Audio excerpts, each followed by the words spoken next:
Bismillah, alhamdulillah, wassalatu wassalamu ala rasulillah wa ala alihi washabihi wa mawalah. Patepang deui dina surat Hud ayat kahiji. A'udzubillahi minasyaitonirrajim. Bismillahirrahmanirrahim. Bismillahi niat abdi ngaos, bismi kalayan nyebat, Allahi nami Gusti Allah. Ar-Rahmani ari Allah teh ngagaduhan sifat Ar-Rahmani anu maha welas. Ar-Rahimi sareng sifat Allah teh anu maha asih. Janten ieu upami dijabarkeun maknana panjang kacida. Mangga urang teraskeun.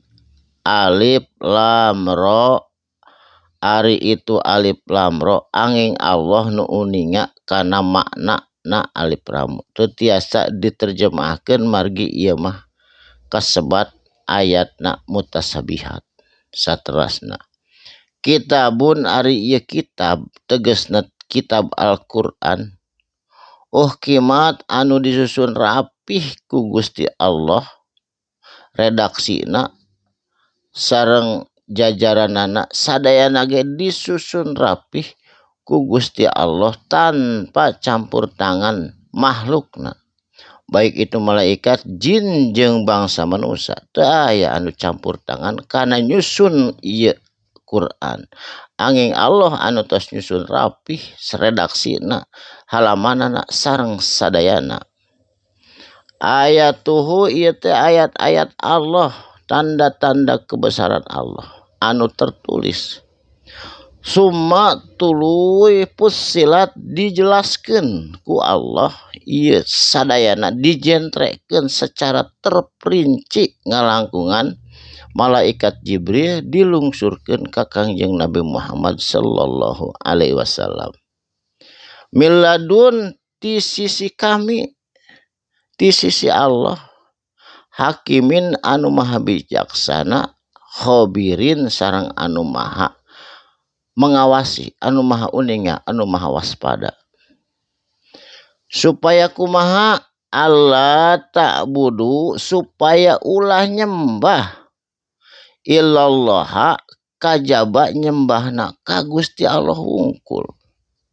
Innani sanyana ari kami lakum ka anjeun kabeh minhu tina eta ayat nadirun tegasna peringatan pikeun jama-jama anu durjana, wa basyirun jeung kabar gembira bewara anu sae kanikmatan kanggo jama-jama anu bertakwa. Wa anistaghfiru kana yen sanyana anjeun kudu istighfar teu liren-liren bari ibadah, menta pangampunan robbakum ka pangeran anjeun. Summa tubu tuluy anjeun tubu kudu tobat samemeh paeh samemeh maot. Kasaha tobat teh? Ilaihi ka Gusti Allah. Lamun anjeun istighfar, tobat, salat, sadayana parentah Allah dilaksanakeun, yumatti'kum tangtuna Allah bakal maparinan ka anjeun naon? Kanikmatan. Kanikmatan dunya, kanikmatan akhirat. Tapi ari kanikmatan dunya mah mataan hasanan, kanikmatan anu alus teh ila ajalim musamma, kajaba ila tepika ajalin ajal mustama anu geus musamma anu geus ditangtukeun. Jadi tepika ajal we kanikmatan dunya mah maot we. Tos maot mah kanikmatanana kanikmatan akhirat atawa azab siksana akhirat, eta mah teu langkung ama jeung dosa anu ku urang diperbuat. Wa yu'ti jeung maparin Allah kullu sadayana di fadlin tina gaduhna Allah, tegasna Allah teh gaduh naon? Fadlin nyaeta fadilah. Fadlahu jeung kautamaan karunia Allah anu dingsurkeun ka urang. Kacida ageungna fadilah Allah teh sadayana ge min fadlillah, teu aya nu sanes. Wa in tawalau jeung lamun anjeun berpaling atau ngabalieur tina kabenaran Allah, fa ini maka sanyana kami saur Rasulullah akhafu sieun kami alaikum ka anjeun kabeh ditimpakeun azab yaumil kabir dina poe anu kacida gedena tegasna poe kiamat.